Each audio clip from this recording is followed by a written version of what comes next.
Hello students, welcome to Chaturvedi classes.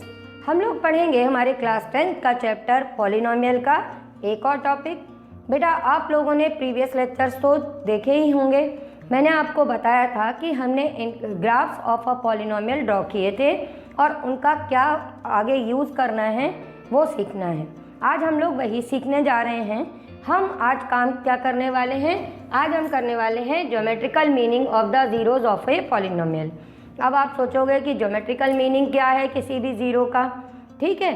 तो इसका मतलब ये होता है ज्योमेट्रिकली जो आपके ज़ीरो होते हैं किसी भी पॉलिनोमियल के, वो क्या होते हैं? They are the x coordinates of the point where its graph crosses और टचेस एक्स एक्सिस। आपको समझ में आया? इसका मतलब क्या हुआ? इसका मतलब ये हुआ कि हम कोई भी ग्राफ जो ड्रॉ कर रहे हैं, जो हमने प्रीवियस लेक्चर में सभी के किए थे ना बेटा, लीनियर के, क्वाड्रेटिक के, क्यूबिक के, तो जो हमने ग्राफ ड्रॉ किए वो जहाँ पर हमारी एक्स एक्सिस को कट करेंगे वो हमारी पॉलिनोमियल के ज़ीरोज़ कहलाएंगे। बात समझ में आ रही है? चलो मैं एक बार फिर से तुम लोगों को एक्सप्लेन कर देती हूँ। हमने सबसे पहले लीनियर पॉलिनोमियल को देखा था और लीनियर पॉलिनोमियल्स के ग्राफ के बारे में डिस्कस किया था। तो हमने देखा था कि किसी भी लीनियर पॉलिनोमियल के लिए जब हमने ग्राफ ड्रॉ किया तो उसका ग्राफ हमारा किस तरह का बना था बेटा? ये हमने ग्राफ ड्रॉ किए थे, आप लोगों ने प्रीवियस लेक्चर अच्छे से देखा होगा। तो आपको ध्यान होगा कि लीनियर पॉलिनोमियल का हम जब कभी भी ग्राफ ड्रॉ करते हैं तो वो एक स्ट्रेट लाइन बनती है और जो स्ट्रेट लाइन बनती है उसको आप एक्सटेंड करेंगे तो वो क्या होगा? एक्स एक्सिस को कितनी जगह कट करेगी? एक जगह कट करेगी। तो जब ये एक जगह कट करेगी तो इससे हमें क्या पता चला कि लीनियर पॉलिनोमियल के नंबर ऑफ ज़ीरोज़ कितने होते हैं? 1 होते हैं। वैसे ये हम लोग अपना एल्जेब्रिकली कर चुके थे कि अगर कहीं x + 2 = 4 लिखा है तो हमें मालूम है कि x + 2 लिखा है, एक लीनियर पॉलिनोमियल है और अगर इसके ज़ीरोज़ फाइंड करने हैं तो वो क्या होंगे बेटा? वो ज़ीरोज़ फाइंड करने के लिए हमने 9th में भी किया था कि px की वैल्यू 0 होनी चाहिए। मीन्स x + 2 = 0, तो x = -2। मीन्स लीनियर पॉलिनोमियल में जो वेरिएबल होता है हमारा x, उसके कितने सॉल्यूशंस मिलते हैं हमको? एक ही मिलता है, जिसको कि हम ज़ीरो ऑफ द पॉलिनोमियल कहते हैं। और ग्राफ से हम क्या ढूंढ रहे हैं कि जब हम किसी भी पॉलिनोमियल का ग्राफ ड्रॉ करते हैं तो वो एक्स एक्सिस पर जितनी जगह कट करती है उतने उसके नंबर ऑफ ज़ीरोज़ होते हैं। तो लीनियर पॉलिनोमियल एक जगह अपने इसको एक्स एक्सिस को कट करती है। तो इससे हमें ये पता चल गया कि लीनियर पॉलिनोमियल के नंबर ऑफ ज़ीरोज़ कितने होते हैं बेटा? नंबर ऑफ ज़ीरोज़ होते हैं 1। क्लियर हुआ बेटा? अब दूसरी चीज़ देख लो। दूसरी है कि अगर हम क्वाड्रेटिक पॉलिनोमियल की बात करते हैं तो हमारे पास में कितने ज़ीरोज़ मिलते हैं? तो देखो, क्वाड्रेटिक पॉलिनोमियल का तुम लोग को याद है कि क्वाड्रेटिक का जब हमने ग्राफ बनाया था क्वाड्रेटिक पॉलिनोमियल का, तो वो किस टाइप का था? वो था आपका पैराबोला। मैंने बताया था कि इसका जो ग्राफ बनेगा वो आपका कैसा बनेगा? पैराबोला, इस टाइप का। याद आया बेटा? तो ये हम ग्राफ ड्रॉ करते हैं और हमने देखा था जो ग्राफ ड्रॉ करते हैं उसमें 3 केसेस होते हैं। आपको मैंने बहुत डिटेल में प्रीवियस लेक्चर में समझाया था। तो ये जो ग्राफ ड्रॉ किए हमने सारे मैं पहले कर लेती हूँ जिससे आप लोगों को समझ में साथ साथ आता जाएगा।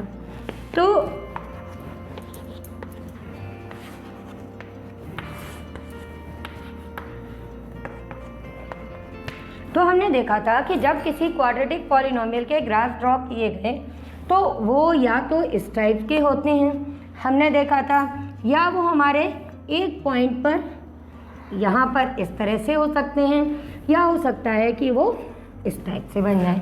तो इससे क्या पता चला कि क्वाड्रेटिक पॉलिनोमियल में अगर ग्राफ 3 टाइप से बन सकते हैं तो नंबर ऑफ ज़ीरोज़ हम कैसे डिसाइड करेंगे कि किसी पॉलिनोमियल के नंबर ऑफ ज़ीरोज़ कितने हैं? ये देखने के लिए हम इनके ग्राफ देखेंगे। अगर ये ग्राफ अपना एक्स एक्सिस को 2 जगह पे कट कर रहा है तो उस केस में हम कह देंगे कि हमारी जो क्वाड्रेटिक पॉलिनोमियल है उसके नंबर ऑफ ज़ीरोज़ कितने हो जाएंगे बेटा? 2 हो जाएंगे। ये बात समझ में आ रही है?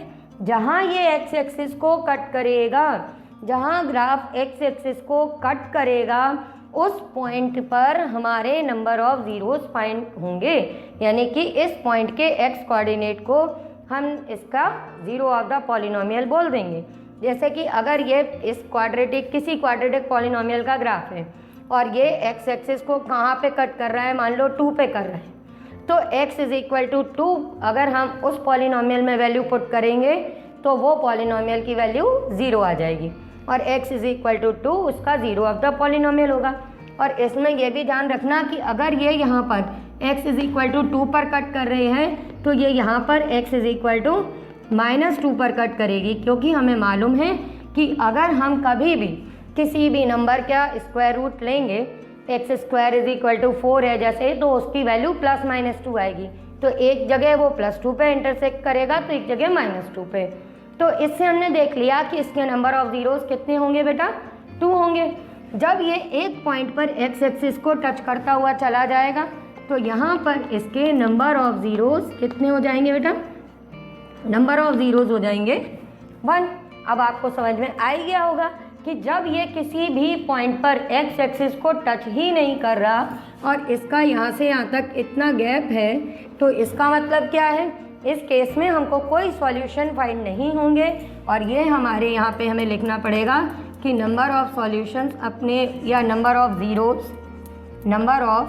ज़ीरोज़ हमारे कितने हो जाएंगे बेटा, 0। आप सोचोगे ऐसी भी कोई क्वाड्रेटिक इक्वेशन होती है जिसके ज़ीरोज़ हों, तो आप अगर ध्यान से आपने देखा हो तो अगर कोई पॉलिनोमियल मैंने लिखा है x² + 4, ठीक है, आप देखो x² + 4 अगर मैंने लिखा है और इसके ज़ीरोज़ फाइंड करने हैं तो तुमको क्या करना पड़ेगा, x² + 4 इज इक्वल टू 0। अब x² इज इक्वल टू 4 का मतलब x² आ गया -4। अब हमको मालूम है नेगेटिव नंबर का स्क्वायर रूट तो होता ही नहीं है, हमको लेना नहीं आता, वो रियल वैल्यू नहीं होती, इमेजिनरी होती है और इमेजिनरी नंबर्स को हम नंबर लाइन पे रिप्रेजेंट नहीं कर सकते। तो ऐसे अगर हम किसी भी क्वाड्रेटिक पॉलिनोमियल का ग्राफ बनाएंगे तो वो एक्स एक्सिस को टच नहीं करेगी तो नंबर ऑफ ज़ीरोज़ उसके हो जाएंगे 0।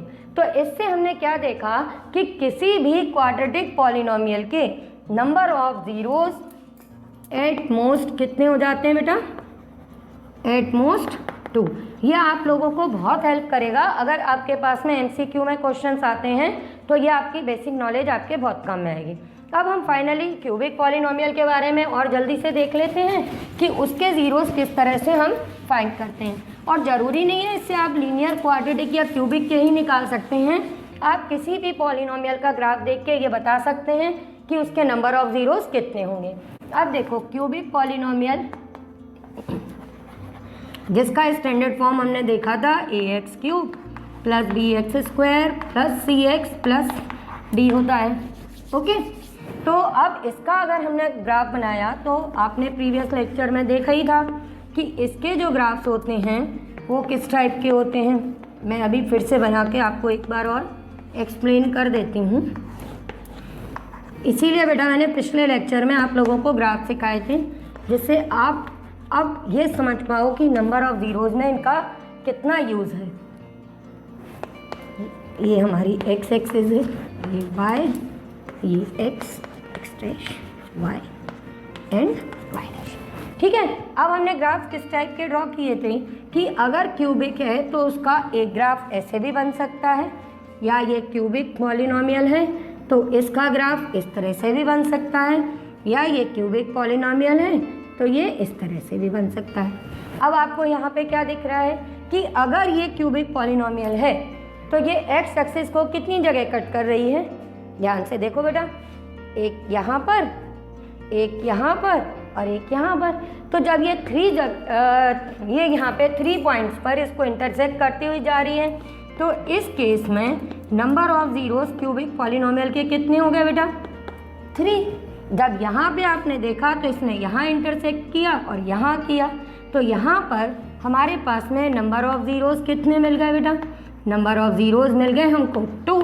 और यहाँ पर एक ही जगह क्रॉस किया तो यहाँ पे नंबर ऑफ ज़ीरोज़ अपने कितने आ गए बेटा, नंबर ऑफ ज़ीरोज़ आ गए 1। ये बात समझ में आ गई।